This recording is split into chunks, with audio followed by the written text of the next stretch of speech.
ಕಲಬುರಗಿಯಲ್ಲಿ ಒಂದು ವಿಚಿತ್ರವಾಗಿರುವಂಥ ಘಟನೆ ನಡೆದಿದೆ. ಸತ್ತ ಹೆಣಕ್ಕೆ ಟ್ರೀಟ್ಮೆಂಟ್ ಕೊಡಲಾಗಿದೆ. ಎಂಥ ವೈದ್ಯರು ನೋಡಿ ಇವರು, ಮನುಷ್ಯತ್ವನೇ ಇಲ್ಲದೆ ಇರುವಂಥ ವೈದ್ಯರು. ವಿಷ್ಣು ಸೇನಾ ಸಿನಿಮಾವನ್ನೇ ಮೀರಿಸುವಂಥ ಸ್ಟೋರಿ ಇದು. ಸತ್ತ ಹೆಣಕ್ಕೆ ಚಿಕಿತ್ಸೆಯನ್ನು ಕೊಟ್ಟಿದ್ದಾರೆ. ಇಂತಹ ಮನುಷ್ಯತ್ವ ಇಲ್ಲದೆ ಇರೋರು, ಮಾನವೀಯತೆ ಅನ್ನೋದು ಇಲ್ಲ. ಸತ್ತ ಹೆಣಕ್ಕೆ ಟ್ರೀಟ್ಮೆಂಟ್ ಕೊಡೋದು ಹೇಗೆ? ಅದು ಒಂದು ಸಿನಿಮಾ ನೋಡಿದಿರಲ್ಲ, ವಿಷ್ಣು ಸೇನಾ ಸಿನಿಮಾವನ್ನೇ ಮೀರಿಸುವಂಥ ಸ್ಟೋರಿ.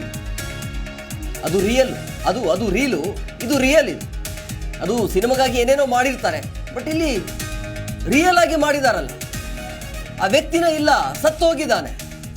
ಆ ವ್ಯಕ್ತಿಗೆ, ಸತ್ತಿರುವಂಥ ವ್ಯಕ್ತಿಗೆ ಟ್ರೀಟ್ಮೆಂಟ್ ಅನ್ನು ಮುಂದುವರಿಸ್ತಾರೆ ಅಂತಂದ್ರೆ ಮನುಷ್ಯತ್ವ ಅನ್ನೋದು ಇದೆಯಾ ಇವರಿಗೆ?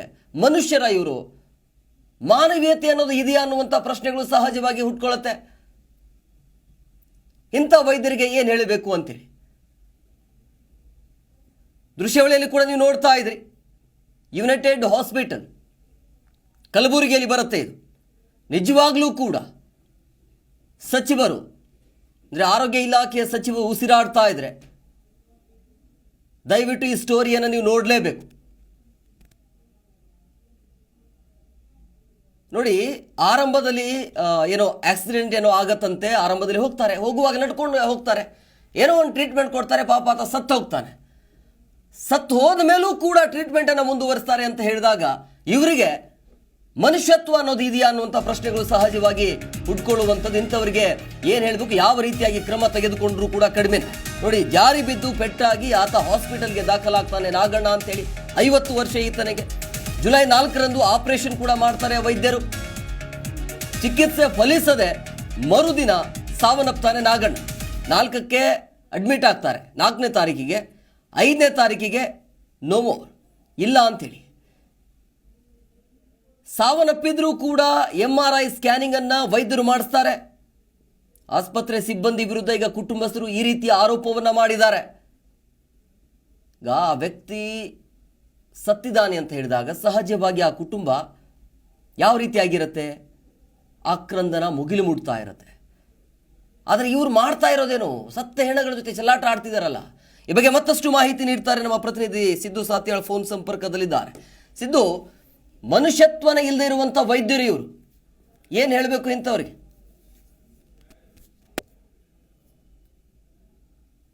ವೈದ್ಯ ದೇವೋಭವ ಅಂತ ಹೇಳಿ ವೈದ್ಯರೇ ದೇವರು. ನಿಜಕ್ಕೂ ಆಕ್ರಂದನದಲ್ಲಿ ಹೇಳ್ತಾರೆ ಅವರು ಪಾಲಕರು. ನಾವು ಕೇಳ್ಬಹುದು, ಇಲ್ಲ ನೀವು ದೇವರಂತ ನಂಬಿ ನಿಮ್ಮ ಹತ್ರ ನಾವು ಬಂದಿದ್ವಿ, ನಮ್ ತಂದೆ ಜೀವ ಉಳಿಸ್ತೀರಿ ಅಂತ ಅನ್ಕೊಂಡಿದ್ವಿ ಅಂತಕ್ಕಂಥ ಮಾತನ್ನ ಹೇಳ್ತಾರೆ. ನಿಜಕ್ಕೂ ಯಾಕಂದ್ರೆ ಆ ಆಕ್ರಂದನ ಮುಗಿಲ್ ಮುಟ್ಟಿದೆ. ಆದ್ರೆ ಇವರಲ್ಲಿ ಮಾನವೀಯತೆ ಇಲ್ವಾ? ಬರೀ ದುಡ್ಡು ಹೀರಲಿಕ್ಕೆ ಅಷ್ಟೇ ಈ ಆಸ್ಪತ್ರೆಗಳಿವೆಯಾ? ಈ ಖಾಸಗಿ ಆಸ್ಪತ್ರೆ ಕೆಲಸ ಏನು ಆರಾಮಾಗಿ ಏನೋ ಸಣ್ಣ ಕಾಯಿಲೆ ಅಂತ ಹೇಳಿ ಬಂದಂತ ವ್ಯಕ್ತಿ ಆಸ್ಪತ್ರೆಗೆ ಸೇರಿದಾಗ ಅವ್ರನ್ನ ಹತ್ರ ಇರ್ತಕ್ಕಂಥ ಎಲ್ಲಾ ದುಡ್ಡನ್ನ ಹೀರಿ ಕೊನೆಗೆ ಅವರ ಹೆಣವನ್ನ ಏನು ಚಿಕಿತ್ಸೆ ಕೊಡದೆ ಹೆಣವನ್ನ ಕಳಿಸ್ತಕ್ಕಂತ ಕಾರ್ಯ ಇಲ್ಲಿ ಆಗಿದೆ ಅಂತ ಹೇಳ್ಬೇಕಾಗತ್ತೆ. ನಿಜಕ್ಕೂ ಜೊತೆಗೆ ಏನು ಜೀವ ಹೋದ ನಂತರ MRI ಮಾಡ್ತಿದ್ದಾರೆ ಅಂತಕ್ಕಂಥ ಆರೋಪ ಕುಟುಂಬಸ್ಥರಿಂದ ಕೇಳಿ ಬರ್ತಾ ಇದೆ. ಇದು ಕಲಬುರಗಿ ನಗರದ ಯುನೈಟೆಡ್ ಆಸ್ಪತ್ರೆಯಲ್ಲಿ ನಡೆದಂತ ಈ ಒಂದು ಘಟನೆ. ನಾಗಣ್ಣ ಅಂತಕ್ಕಂಥ ವ್ಯಕ್ತಿ ಏನು ಕಲಬುರಗಿಯ ಜೇವರ್ಗಿ ತಾಲೂಕಿನ ಜೈನಾಪುರ ಗ್ರಾಮದ ಈ ವ್ಯಕ್ತಿ ಮನೆಯಲ್ಲಿ ಕಾಲು ಜಾರಿ ಬಿದ್ದಿರ್ತಾನೆ. ಹೊಟ್ಟೆಗೆ ಸ್ವಲ್ಪ ಪೆಟ್ಟಾಗಿರುತ್ತೆ, ಮಂಚ ಬಡದು ಪೆಟ್ಟಾಗಿರುತ್ತೆ. ಈ ಸಂದರ್ಭದಲ್ಲಿ ಬಸ್ ಮೂಲಕ ಕಲಬುರಗಿಗೆ ಬಂದಂತ ಈ ವ್ಯಕ್ತಿ ಏನು ಜುಲೈ 3ರಂದು ಈ ಆಸ್ಪತ್ರೆಗೆ ದಾಖಲಾಗ್ತಾನೆ. ಸರ್ಕಾರಿ ಆಸ್ಪತ್ರೆಗೆ ಹೋದ್ರೆ ಸರಿಯಾಗಿ ಚಿಕಿತ್ಸೆ ಸಿಗ್ಲಿಕ್ಕಿಲ್ಲ.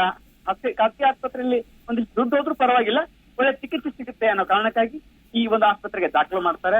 ಆದ್ರೆ ಹೊಟ್ಟೆಯಲ್ಲಿ ರಕ್ತ ಹೆಪ್ಪುಗಟ್ಟಿದೆ ಅಂತ ಹೇಳಿ ಏನೋ ವೈದ್ಯರು ಹೇಳಿದಾಗ ಇಲ್ಲ ಒಂದು ಆಪರೇಷನ್ ಮಾಡ್ಬೇಕಾಗತ್ತೆ, ಹೀಗಾಗಿ ಆಪರೇಷನ್ ಮಾಡಿದ್ರೆ ಸರಿ ಹೋಗುತ್ತೆ ಅಂತಕ್ಕಂಥ ಭರವಸೆ ವೈದ್ಯರಲ್ಲಿ ಸಿಕ್ಕಾಗ ಪ್ರತಿದಿನ 50,000 ಅಂದ್ರೆ 7ರಿಂದ 8 ಲಕ್ಷ ರೂಪಾಯಿ ಇಲ್ಲಿವರೆಗೆ ಅವರು ಖರ್ಚು ಮಾಡಿರ್ತಕ್ಕಂಥದ್ದು. ಏನೋ ಸಣ್ಣದಾಗಿ ಒಂದು ಹೊಟ್ಟೆಗೆ ಪೆಟ್ಟಾಗಿರ್ತಕ್ಕಂಥ ಘಟನೆ. ನಿಜಕ್ಕದು ಏನಾಗಿದೆ ಅಂತಕ್ಕಂತ ಹೇಳಲ್ಲ. ಆಮೇಲೆ ಹೇಳ್ತಾರೆ ಇಲ್ಲ ಎದೆಯಲ್ಲಿ ಕಫ ಹೆಪ್ಪುಗಟ್ಟಿದೆ. ಯಾವ ಕಾರಣಕ್ಕಾಯ್ತು? ಆಗಿತ್ತು ಹೊಟ್ಟೆಗೆ, ಮತ್ತೆ ಎದೆಗೆ ಹೇಗಾಯ್ತು ಅಂತಕ್ಕಂಥ ಪ್ರಶ್ನೆ ಬರುತ್ತೆ. ಜೊತೆಗೆ ಕಳೆದ 12ನೇ ತಾರೀಕು MRI ಮಾಡ್ತಿದ್ದಾರೆ. ಜೊತೆಗೆ 15ನೇ ತಾರೀಕು ಸಹಿತ ಮತ್ತೊಂದ್ಸಲ MRI ಕಳಿಸಿದಾಗ ಹೇಳ್ತಾರೆ ಕಳೆದ 5-6 ದಿನದಿಂದ ಸಹಿತ ಏನು ರೋಗಿ ಅಟೆಂಡರ್ ಇದ್ದಾರೆ, ಅವರಿಗೆ ಯಾವುದೇ ರೀತಿಯಿಂದ ಸಹಿತ ಆಸ್ಪತ್ರೆ ಒಳಗಡೆ ರೋಗಿನ ನೋಡ್ಲಿಕ್ಕೆ ಬಿಟ್ಟೇ ಇಲ್ಲ. ಆದ್ರೆ ಯಾವಾಗ MRI ಕರ್ಕೊಂಡ್ ಬರ್ತಾರೆ ಆ ಸಂದರ್ಭದಲ್ಲಿ ನೋಡಿದಾಗ ಆತನ ಜೀವ ಇಲ್ಲ ಅಂತಕ್ಕಂಥ ಫೀಲಿಂಗ್ ಅವ್ರಿಗೆ ಬರುತ್ತೆ. ಇಲ್ಲ, ಅವ್ರು ಆಕ್ಸಿಜನ್ ಹಾಕಿ ಮೂಲಕ ಜೀವಂತ ಆಗಿದ್ದಾರೆ ಅಂತ ಹೇಳ್ತಾರೆ. ಕೊನೆಗೆ MRI ಮಾಡ್ತಕ್ಕಂಥ ಸಂದರ್ಭದಲ್ಲಿ ಹಾರ್ಟ್ ಅಟ್ಯಾಕ್ ಆಗಿ ಡೆತ್ ಆಗಿದ್ದಾನೆ. ಅಂತಕ್ಕಂತ ಒಂದು ಸಬೂಬು. ಮಾಹಿತಿನ ವೈದ್ಯರು ಕೊನೆಗೆ ಅವರನ್ನ ಆಸ್ಪತ್ರೆ ಕರೆದುಕೊಂಡು ಬಂದಾಗ ನೀಡಿರ್ತಕ್ಕಂಥದ್ದು. ಹೀಗಾಗಿ ನಿಜಕ್ಕೂ ವೈದ್ಯರ ಒಂದು ನಿರ್ಲಕ್ಷ್ಯದಿಂದ ಈ ಒಂದು ಸಾವಾಗಿದೆ. 7-8 ಲಕ್ಷ ರೂಪಾಯಿ ಹಣ ತೆಗೆದುಕೊಂಡಿದ್ದಾರೆ. ಹೀಗಾಗಿ ಇಡೀ ರಸ್ತೆಯನ್ನ ಬಂದ್ ಮಾಡಿ ಕುಟುಂಬಸ್ಥರು ಎಲ್ಲರೂ ಪ್ರತಿಭಟನೆ ಮಾಡಿದ್ರು. ಪೊಲೀಸರು ಸಹಿತ ಸ್ಥಳಕ್ಕೆ ಆಗಮಿಸಿದ್ರು. ಆದ್ರೆ ಇದು ಈಗಲೂ ಸಹಿತ ಒಂದು ಅನುಮಾನ ಏನ್ಕಾಗ್ತಾ ಇದೆ ಅಂದ್ರೆ ಈ ಇಡೀ ಪ್ರಕರಣವನ್ನ ಮುಚ್ಚಿ ಹಾಕ್ತಕ್ಕಂತ ಒಂದು ಎಲ್ಲಾ ರೀತಿಯ ತಂತ್ರಗಳು ನಡೆದಿವೆ. ಯಾಕಂದ್ರೆ ಇಲ್ಲಿವರೆಗೂ ಸಹಿತ ಪೊಲೀಸ್ ಠಾಣೆಯಲ್ಲಿ ಪ್ರಕರಣ ದಾಖಲಾಗಿಲ್ಲ. ಕುಟುಂಬಸ್ಥರು ಹೇಳ್ತಾರೆ ಇದು ನಮಗಾಗಿದೆ, ಮತ್ತೊಬ್ಬರಿಗೆ ಆಗ್ಬಾರ್ದು ಇಂತ ಅನ್ಯಾಯ, ನಮ್ಮ ತಂದೆ ಸತ್ತಿದ್ದಾರೆ, ಮತ್ತೊಬ್ಬರ ತಂದೆ ಸಾಯಬಾರ್ದು ಅಂತಕ್ಕಂತ ಮಾತು ಅಲ್ಲಿ ಕೇಳ್ಬರುತ್ತೆ. ಆದ್ರೆ ಜಿಲ್ಲಾಡಳಿತ ಮತ್ತು ಜಿಲ್ಲಾ ಉಸ್ತುವಾರಿ ಸಚಿವರು ಸರ್ಕಾರ ಏನ್ ಮಾಡ್ತಿದೆ, ಕಲಬುರಗಿಯಲ್ಲಿ ಅಂಧ ಕಾನೂನು ನಡೀತಾ ಇದ್ದೇನೆ ಅಂತಕ್ಕಂಥ ಪ್ರಶ್ನೆ ಇಲ್ಲಿ ಕೇಳ್ತಾರೆ. ಅಂದ್ರೆ ಯಾರು ಬೇಕಾದ್ರೂ ಜೀವ ಹೊಡೆದ್ರು ಸಹಿತ ದುಡ್ಡು ಕೊಟ್ರೆ ಎಲ್ಲವೂ ಸರಿ ಹೋಗುತ್ತೆ ಅಂತಕ್ಕಂಥ ಪ್ರಶ್ನೆಯಲ್ಲಿ ಬಂದಿರತಕ್ಕಂಥದ್ದು. ಬಲ್ಲ ಮೂಲಗಳ ಪ್ರಕಾರ ಕುಟುಂಬಸ್ಥರಿಗೆ ಒಂದಿಷ್ಟು ಹಣ ಕೊಡುವ ಮೂಲಕ ಇಡೀ ಪ್ರಕರಣವನ್ನು ಮುಚ್ಚಿ ಹಾಕ್ತಿದ್ದಾರೆ ಅಂತಕ್ಕಂಥ ಆರೋಪ ಕೇಳಿ ಬಂದಿದೆ. ನಿಜಕ್ಕೂ ಜಿಲ್ಲಾಡಳಿತ, ಪೊಲೀಸ್ ಇಲಾಖೆ ಸ್ವಯಂ ದೂರನ್ನ ದಾಖಲಿಸಿಕೊಳ್ಳುವ ಮೂಲಕ ಈ ರೀತಿ ಬಡವರ ರಕ್ತ ಹಿಡಿತಕ್ಕಂತ, ಜೀವ ಹಿಡಿತಕ್ಕಂತ ಆಸ್ಪತ್ರೆಗಳ ಮತ್ತು ವೈದ್ಯರ ವಿರುದ್ಧ ಕಟ್ಟುನಿಟ್ಟಿನ ಕ್ರಮ ಕೈಗೊಳ್ಳಬೇಕು ಅಂತಕ್ಕಂಥ ಆಗ್ರಹ ಕೇಳಿ ಬರ್ತಾ ಇದೆ. ಓಕೆ, ಥ್ಯಾಂಕ್ ಯು ಸಿದ್ದು ನಿಮ್ಮೆಲ್ಲ ಡೀಟೇಲ್ಸ್ಗಾಗಿ. ನೋಡಿ, ಜುಲೈ 4ರಂದು ಆಪರೇಷನ್ ಮಾಡಲಾಗತ್ತೆ. ಅಲ್ಲಿಂದ ಇಲ್ಲಿಯ ತನಕ ಟ್ರೀಟ್ಮೆಂಟ್ ಕೊಡಲಾಗತ್ತೆ. 8-9 ಲಕ್ಷ ಖರ್ಚಾಗಿದೆ ಅಂತೆ. ಡೆತ್ ಮಾಡಿಟ್ಟಾರಿ, ಬೇರೆ ಬೇರೆ ಇಂಜೆಕ್ಷನ್ ಕೊಟ್ಟು ನಮ್ಮ ಸುಮ್ ನಾರ್ಮಲ್ ಆಗಿ ನಾವು ಬಂದವ್ರು ನಡ್ಕೊತಾ ಬಂದ್ವಿ. ಆಗ್ತಿದ್ದೀವಿ ಸರ್. ಅವನಿಗೆ ಸ್ವಲ್ಪ ಕುರ್ಚಿನಿಂದ ಕೆಳಗೆ ಬಿಡ್ತಿದ್ದನ್ರಿ, ಮ್ಯಾಂಗ್ ಸಾಮಾನು ಇಡಕ್ಕೆ ಹೋಗಿ ಕೆಳಗೆ ಬಿದ್ದನ್ರಿ. ಅದು ಸ್ವಲ್ಪ ಒಟ್ಟಿಗೆ ಪೆಟ್ಟಾಗ್ಯದ ಅಂದ್ರೆ ಪರ್ಲೇನೆ ನಾವು ಇದಕ್ಕೂ ಜಯದೇವಕ್ಕೆ ಹೋಗ್ಬೇಕಂದೀವ್ರಿ. ಸ್ವಲ್ಪ ತ್ರಾಸಾದಂತ ಯೂನಿಟೇಟ್ ಸ್ವಲ್ಪ ಪ್ಲಾಟ್ ಚಲೋ ಅದಂತ ಈ ಲೆಕ್ಕಕ್ಕೆ ಬಂದಿವ್ರಿ, ಬಸ್ಸಿನಿಗೆ ಬಂದೀವ್ರಿ. ಇಲ್ಲಿ ರಕ್ತ ಹೆಪ್ಪಗಟ್ಟಿದ್ದು ಆಪರೇಷನ್ ಮಾಡಿ ಫೇಲ್ ಆಗಿಬಿಟ್ಟಾನ. ಅವಾಗಿನಿಂದ ಕಣ್ಣು ಮುಚ್ಚಿಬಿಟ್ಟಾನ್ರಿ. ಗುರುವಾರ ದಿನ ಮಾಡ್ಯಾರ. 3ನೇ ತಾರೀಕು ನಾವು ಅಡ್ಮಿಟ್ ಆಗಿವ್ರಿ. ಇವತ್ತು 13ನೇ ತಾರೀಕು, ಅದನ್ನ 15ನೇ ತಾರೀಕು 13 ದಿವಸ ನಾವು 13 ದಿವಸ ಇದ್ದೇವ್ರಿ ಹಾಸ್ಪಿಟ್ಲದಾಗ. ಬೇಸ್ತಾರ ಮಾಡ್ಯಾನ್ರಿ ಆಪರೇಷನ್. ಮುಂಜಾನೆ 7ಕ್ಕೆ ಕರೆದಾರ್ರಿ ಅಪ್ಪ. 7ಕ್ಕೆ ಕರೆದಾರ ಡಾಕ್ಟ್ರ್ ಅಂದಿನ್ರಿ ಅಪ್ಪ. 7ಕ್ಕೆ ಬಾಡಿ ಹೋಗ್ಯದ್ರಿ. ಅಲ್ಲಿ ಬಾಡಿ ಹೋದ್ಬೇಕು 8,000 ಮೆಡಿಸಿನ್ ಬರೆದ್ರು ಅಪ್ಪ. 8,000 ಮೆಡಿಸಿನ್ ಹೋಗಿ ಕೊಟ್ಟಿನ್ರಿ ಅಪ್ಪ. ಎಮರಪ್ ಮಾಡ್ಬೇಕಂದ್ರಿ ಅಪ್ಪ. 11,000 ಅಂದ್ರು ಅಪ್ಪ. 11,000 ಹೋಲಕ್ ನಮ್ಮ ಅಪ್ಪ ಎಮರಪ್ ಮಾಡಿಸ್ತೀನಿ ಅಪ್ಪ. ಸತ್ತದಂತೂ ಗೊತ್ತದ ಅಪ್ಪ ನನಗೆ. ಇಲ್ಲಿ ಬರೋಣ ಕೌಂಟ್ರ್ ಬಿಲ್ ಕಟ್ಟ ಅಂದ್ರು ಅಪ್ಪ. ನನಗೆ 7ಕ್ಕೆ ಕರೆದಾರ್ರಿ ಅಪ್ಪ. ಮೋಸ ಅದು ಅಪ್ಪ. 7ಕ್ಕೆ ಅಪ್ಪ ಏನು ನೋಡ್ರಿ ಅಪ್ಪ. ಏನು ಸತ್ತು ಬಾಡಿಗೆ ಹೋಗಿ ಅಮರಪ್ ಮಾಡ್ತಾರ ಅಪ್ಪ.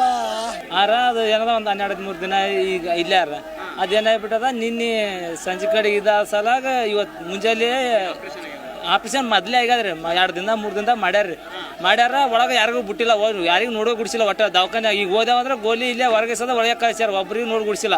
ಇಲ್ಲಿ ತನಾದ್ರೂ ಒಬ್ರಿಗೆ ಕಳಿಸಿಲ್ಲ, ಏನಿಲ್ಲ. ಪೂರಾ ಇದಾದ್ಮೇಲೆ ಈಗ ಹೇಳ್ಯಾರ ಇವ್ ಮುಂಜಾನೆ ಕ್ಯಾನಿಂಗ್ ಮಾಡ್ಸಂತ ಕಳ್ಸ್ಯಾರ. ಅದು ಸಿಟಿ ಕ್ಯಾನಿಂಗ್ ಮಾಡ್ಲಾಕ ಅದು MRI ಮಾಡ್ಸಂದಾರ. ಸತ್ ಮೇಲೆ ಅವಾಗ ಗೊತ್ತಾಗದ. ಅಲ್ಲಿ ಮಾಡ್ಸ್ಲಾಕ ಹೋದಾಗ ಗೊತ್ತಾಗದ. ಇಲ್ಲಿ ಬದುಕಿ ಚಲೋ ಅಂತ ಹೇಳಿ ಹಂಗೆ ಮಾಡಿಬಿಟ್ಟಾರ. ಅಲ್ಲಿ ಮಾಡ್ಸ್ಯಾರ, ಅವಾಗ ಗೊತ್ತಾಗ. ಸತ್ತದ ಬಾಡಿಗೆ ಹೋಗಿ ಮಾಡ್ಸ್ಲಾಕ ಹಚ್ಚಾರ. MRI ಮಾಡ್ಸ್ಯಾರ ಸತ್ ಬಾಡಿಗೆ ಹೋಯ್ದು. ಅವಾಗ ಸತ್ತನಂತ ಗೊತ್ತಾಗದ.